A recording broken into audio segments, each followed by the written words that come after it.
Muy buenas tardes. Seguimos leyendo Inteligencia Espiritual en los Niños de Francesc Torralba. Corresponde ahora leer el apartado número 7, cuyo título es Un modelo holístico de educación. Son la página 89 a 97.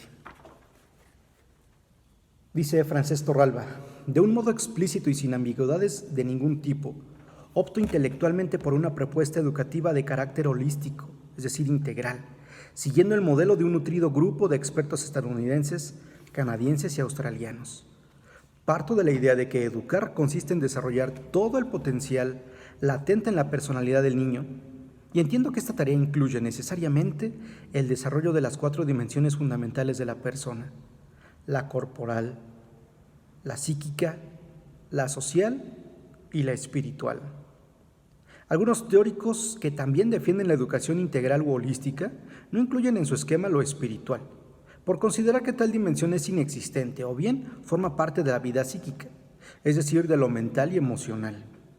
Parten de un esquema tridimensional donde el ser humano es definido como una entidad biopsicosocial.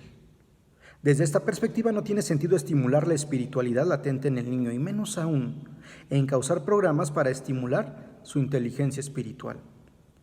Conciben lo espiritual como una reliquia o artefacto conceptual del pasado que no describe la esencia misma de la persona.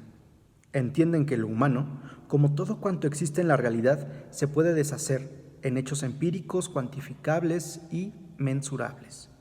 Asocian lo espiritual a lo religioso, y más concretamente a lo confesional, y entienden que tal estadio pertenece a un momento ya superado en la historia de la humanidad. Esta ocultación o ignorancia de lo espiritual tiene graves consecuencias en el desarrollo integral de la persona.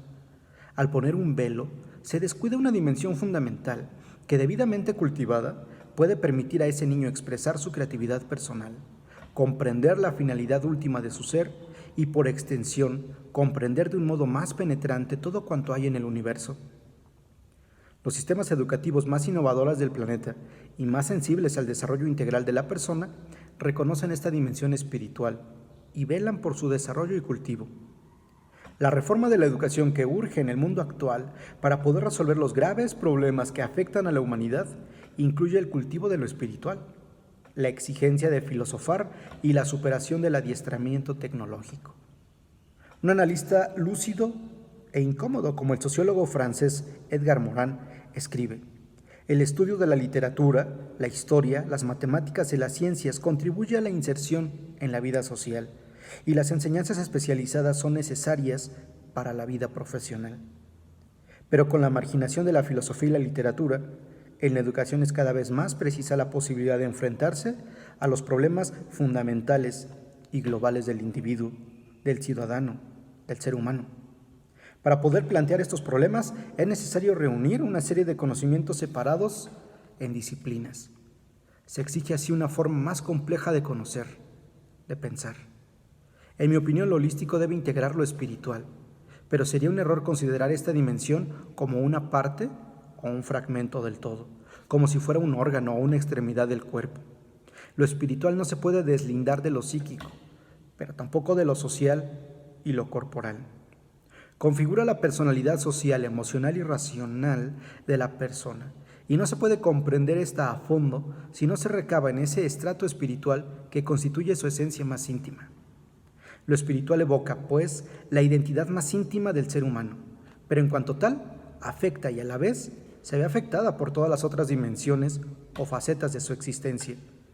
No es extraño que un ser espiritualmente inteligente sea capaz de controlar y dominar sus emociones negativas y tenga simultáneamente gran capacidad para el desapego y para la práctica de la benevolencia universal.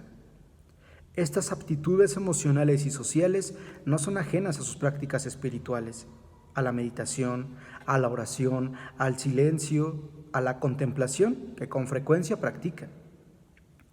Estas 4 dimensiones o planos del ser humano no deben entenderse, pues, separadamente, ya que están profundamente interconectadas, de tal modo que todo lo que influye en una de esas dimensiones tiene efectos en el conjunto. Por ello parece más adecuado referirse a dimensiones o planos de un mismo ser que a partes o estratos. Lo psíquico y lo social se influyen íntimamente, de tal modo que las alteraciones de la vida mental y emocional afectan al plano de la vida interpersonal, a los vínculos y relaciones, pero también ocurre lo mismo en el sentido opuesto. La alteración en la vida social afecta el plano de las emociones y de los pensamientos. El ser humano es, en cualquier caso, una unidad integrada, un sistema permeable en el cual lo exógeno tiene consecuencias en el plano endógeno, es decir, lo externo afecta a lo interno y lo interno lo externo. La educación de lo corporal incluye el conocimiento de las necesidades y las limitaciones de la propia condición somática, lo cual comprende el desarrollo físico del cuerpo, la nutrición, la vida sexual, el sentido de la movilidad y de la elasticidad. El objetivo fundamental es que el niño adquiera una sabiduría del cuerpo, que sepa tener una relación equilibrada y autoconsciente con su realidad biológica. Una correcta educación de lo corporal tiene efectos beneficiosos en el desarrollo del niño. Evita males que son consecuencia de usos abusivos del mismo y garantiza una práctica del cuidado de uno mismo, que es fundamental para el bienestar integral de la persona. La educación de lo psíquico incluye una serie de niveles más difíciles de integrar a priori. Lo psíquico se refiere de entrada a lo emocional y lo mental. Una persona que ha sido correctamente educada en lo psíquico sabe identificar sus emociones, positivas o negativas. Sabe además expresarlas correctamente y canalizar aquellas que tienen un carácter tóxico o destructivo. Cuando uno educa, trata de extraer del educando toda la riqueza latente en su ser, despertar todas sus habilidades y posibilidades.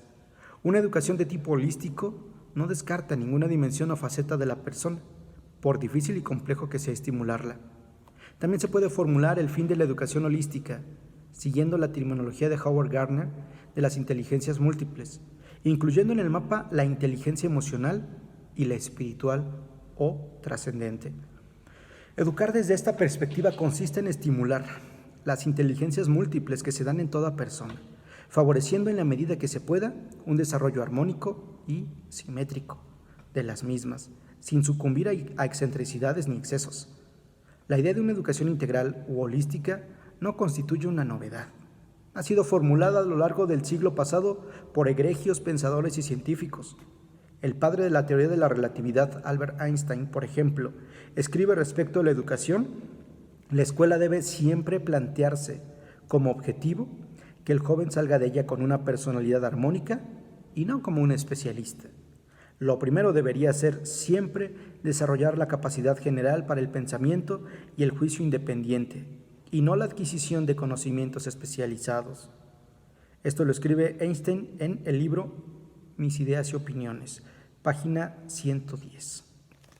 Un modelo holístico del ser humano incluye necesariamente la esfera espiritual.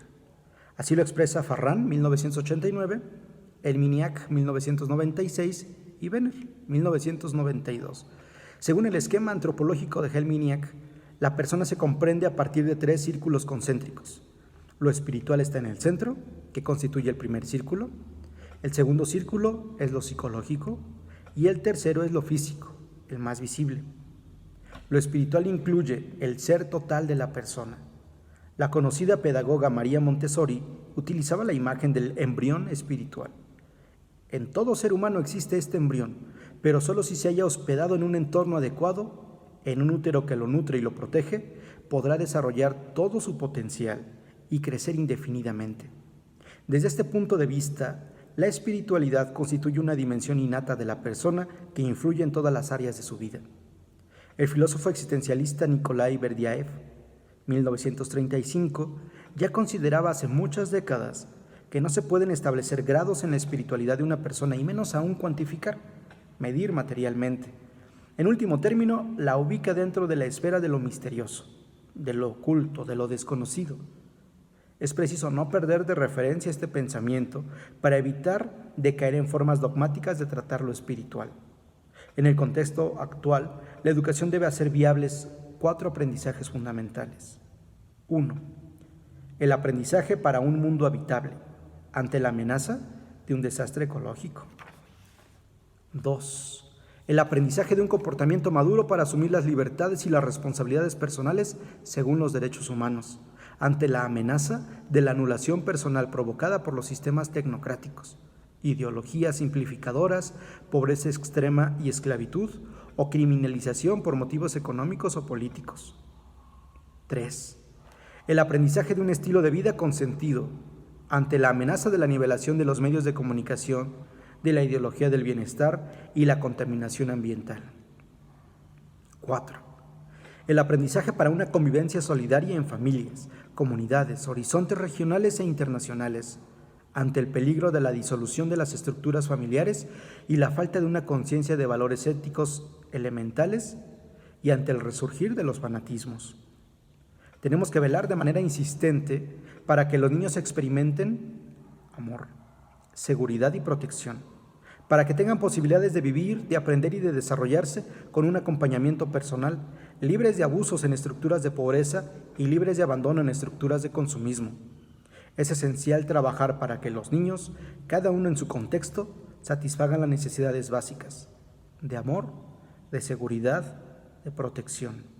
Condiciones estas básicas e ineludibles para desarrollar su vida, enseñanza y desarrollo en general, bajo el acompañamiento personal.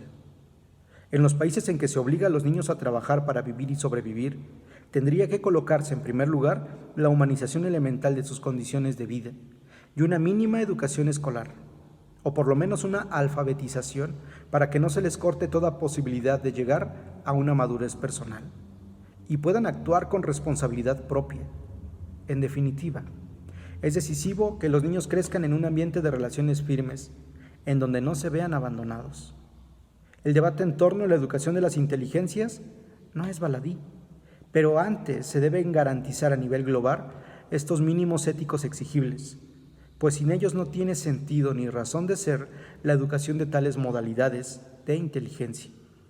El escrupuloso respeto de los derechos universales del niño, 1989, debería estar presente en cualquier sistema educativo e institución, antes de emprender estrategias para educar las inteligencias.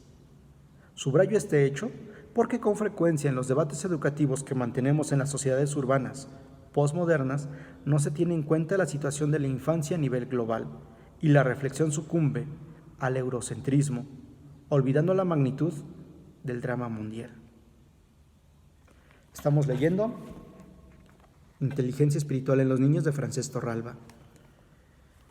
Este episodio histórico que nos está tocando vivir a todos nosotros nos enseña y nos insiste y nos pide que la educación que estamos viviendo, recibiendo y transmitiendo ya no sea reducida. No puede ser solamente lo económico, lo social, lo técnico, lo científico. Lo espiritual es un ámbito muy importante que no podemos solo agregar o quitar, que trasciende a todo, que le va dando unidad, pero que al mismo tiempo se alimenta de todos estos otros ámbitos. Ojalá podamos seguir preparándonos, profundizando en nuestra formación holística, integral, y nos estamos encontrando. Gracias.